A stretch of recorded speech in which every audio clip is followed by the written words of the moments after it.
This is him. I was strapped on top of him like this. Okay. And he couldn't fight back.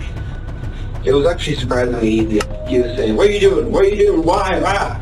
And I just kept on stabbing his neck. I was so excited, so rushed up on adrenaline and everything. This is Brian Cohey, the 19-year-old with a troubled past and various mental disorders. While being interviewed by investigators, Cohey reportedly admitted to killing and decapitating a homeless man. The Mesa County Coroner's Office identified the victim earlier that month as 69-year-old Warren Barnes. During police questioning, Brian casually boasted about his lifelong fascination with death and morbidity, but particularly chilling is the manner in which he described his act. I cut open his belly to see his guts. It really pained me. Sorry, that was morbid. I tossed the armpits around. Like, I took the right armpit, threw it out, took the left armpit, threw it out, and then I took the head, put it in a leftover box. I always wanted to know what it felt like to cut up someone. It was just curiosity, more or less. On March 1st, 2021, Brian Cohey was arrested in Colorado after a bag containing human remains was found at a local address. A call was made from someone who said they had found what they believed to be human remains inside a plastic bag at a home. The department then conducted multiple searches, and human remains were found at one of the search locations. Police said Cohey was associated with one of the searched addresses and was taken into custody for questioning. It was later determined that Cohey had killed Barnes on February 27th. The way he did it and why will send chills down your spine. And how did you get here? I murdered someone. Okay. So start back at the beginning and go slow and tell me as many details as you can remember. So, because I mean, Murray going to jail for the 15 years probably. I have no idea. Because We're at the beginning. it's murder. I mean, I'm going to jail for 20 probably, but I am in a bad state of mind at that time. I have major depressive disorder, so I am not thinking something positively. Okay. And Brian, before you start, you say you have a major depressive disorder. I'm just curious what those are. Well, actually, I have several. I have high-functioning Asperger's. Okay. I have ADHD Uh-huh. and major depressive disorder. At the very beginning of the interrogation, Brian displays acknowledgement of the crime and the potential consequences, which indicates a level of self-awareness. However, that is opposing with his inappropriate emotional response, making the situation even more perplexing and disturbing. His disclosure of having high-functioning Asperger's syndrome, or ASD, as well as ADHD, and major depressive disorder provides some context, though it doesn't excuse or entirely explain the alleged violent behavior. So what's important to me is to learn as much about you and what you did and as I can. Well, As many details as you can give me, the better. yeah, there's a road underneath, right? Uh-huh. Out under the overpass. And I was driving along, and I see a shape here on the railway tracks. So I'm like, oh, interesting. Okay. And I'm like, that's a homeless person. So I grab my knife, I put on 3 layers of gloves. What are you worried about? I mean, this looks like it's pretty close to the road and stuff. Somebody seeing you or catching you? It was 11 p.m., Okay. so not many were driving by. So were you worried about them seeing you? I was worried about one of them stopping. But What did you think could happen if somebody... Well, if they looked, well, it was quite dark under there, so they wouldn't have seen the guy, like they looked. They would have seen me holding a bloody 12-inch knife, wearing gloves, and wearing a mask to conceal my identity, face mask. Okay. So you weren't doing it for COVID, you were doing it to hide your face? Partially. Social distancing. His approach to the interrogation might be a coping mechanism or defense strategy. By being upfront and seemingly casual, he could be trying to control the narrative, deflect the intensity of the situation, or perhaps even attempting to manipulate the perception of his mental state. The officer had by now realized that he was dealing with an extremely dangerous individual with serious issues. He observed that the killer enjoyed boasting and discussing his crime, so he allowed him to speak freely, only interjecting with brief questions. Everything was proceeding relatively smoothly, and Brian began delving into the details of his crime. It seemed like the officer would quickly conclude his questioning, but what followed was a shock that left him utterly speechless. I took the knife, I pulled back the canvas, and I stabbed his neck. Okay. He was panicking at first, in his old man's voice. He was in his 50s. I know why I call him an old man. He was saying, "What are you doing? What are you doing? Why? Why?" And I just kept on stabbing his neck. Is it okay if I do a demonstration? Oh, yeah. This is him. I was straddled on top of him like this. Okay. And he couldn't fight back. It was actually surprisingly easy. I was barely breaking a sweat. I thought, oh, this guy, he's going to be tough. But no, it was actually surprisingly easy. And during the time I was growling and making animalistic noises. Why were you doing that? I suppose it was a frenzy. Okay. I was so excited, so rushed up on adrenaline and everything. Like just, woo! And I paused and he said, "Why are you doing this?" And I said, "I've been wanting to do this for a long time." All the while, no, actually, after I killed him, I just couldn't stop saying, "Sticky, dirty, dirty, sticky, sticky." I wasn't feeling anything, but Then why were you saying that? I don't know. Okay. And then after that, I stripped his clothes. I cut open his belly to see his guts. They're really pink. Sorry, that was morbid. Then I cut off his head. I gave him a Glasgow smile. What's that? A Joker smile. I destroyed his eyes by stabbing them in. Okay. And then I cut off his hands. I put those in plastic Ziploc bags.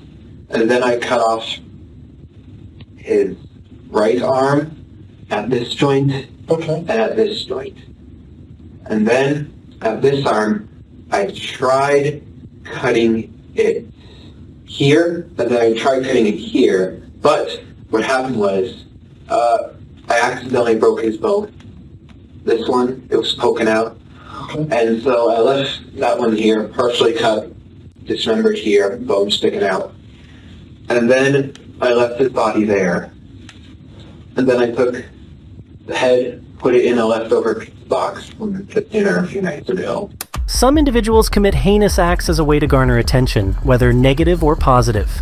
Bragging about the crime might be a continuation of this need for acknowledgement.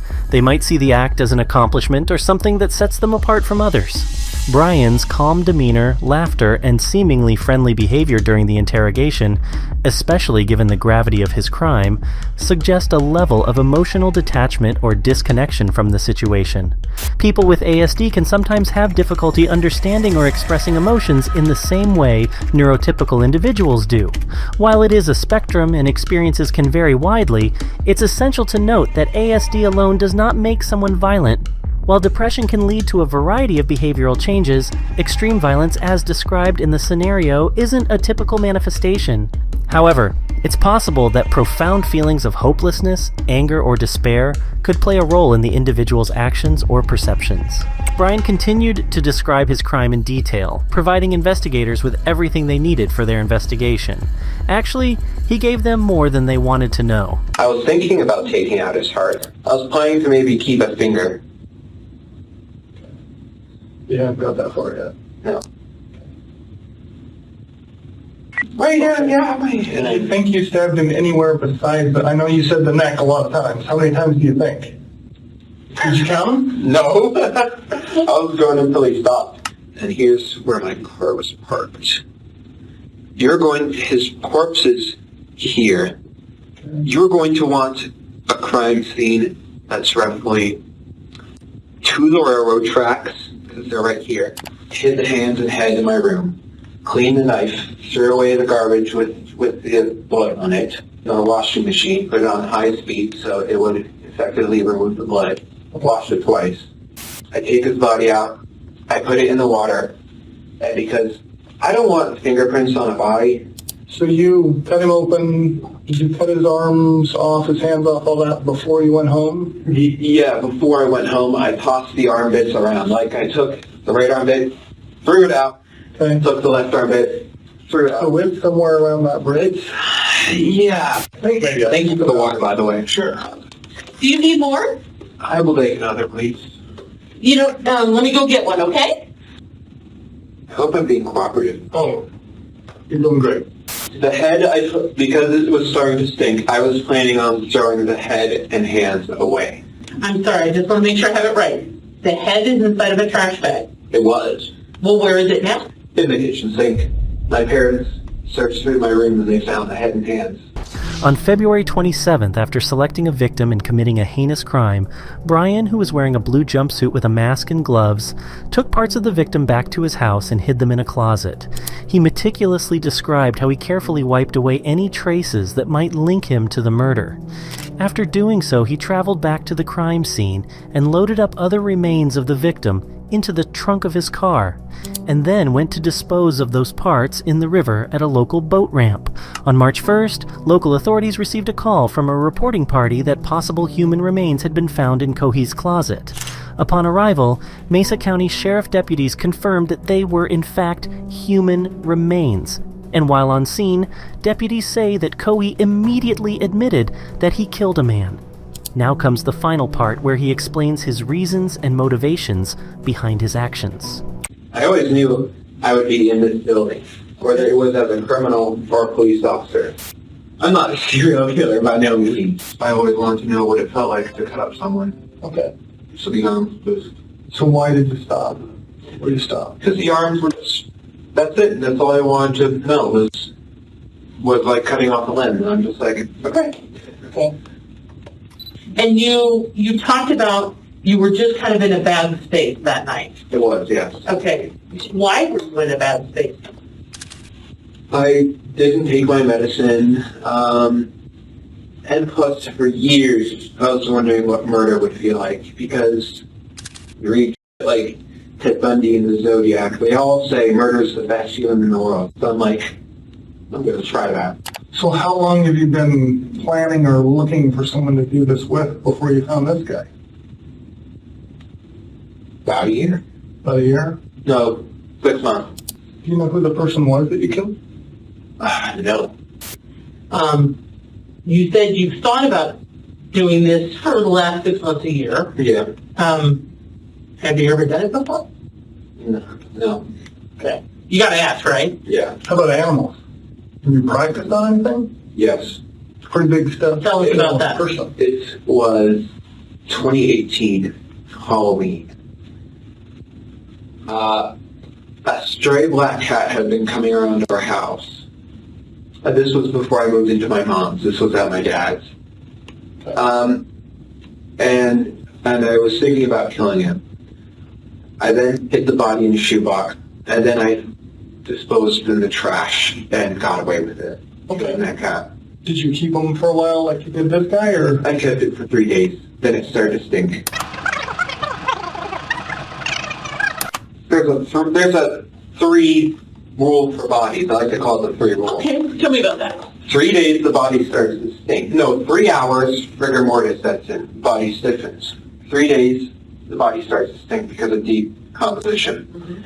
3 weeks, the body is starting to seriously decompose. Right. 3 months, the body is unrecognizable. 3 years, it turns into a skeleton. And may I ask how you know that? I've always had a fascination with forensics and with anatomy and physiology. That's something I made up. If I go back that night, probably wouldn't have done it. Knowing that, knowing what it felt like, knowing how this will all turn out, I wouldn't have done it. Well, what did you think it was going to feel like? What did you said you were curious. What did you think it was going to feel like? I thought it would be the best feeling in the world. In summary, the suspect's behavior and statements reveal a potential mixture of narcissism, a lack of empathy, a desire for control, and a profound detachment from societal norms and emotions. Such a combination can be seen in individuals with severe antisocial tendencies or disorders. In the end, a jury found Brian Cohey guilty of first-degree murder. During his trial, Cohey pleaded not guilty by insanity. He was sentenced to life in prison without the possibility of parole.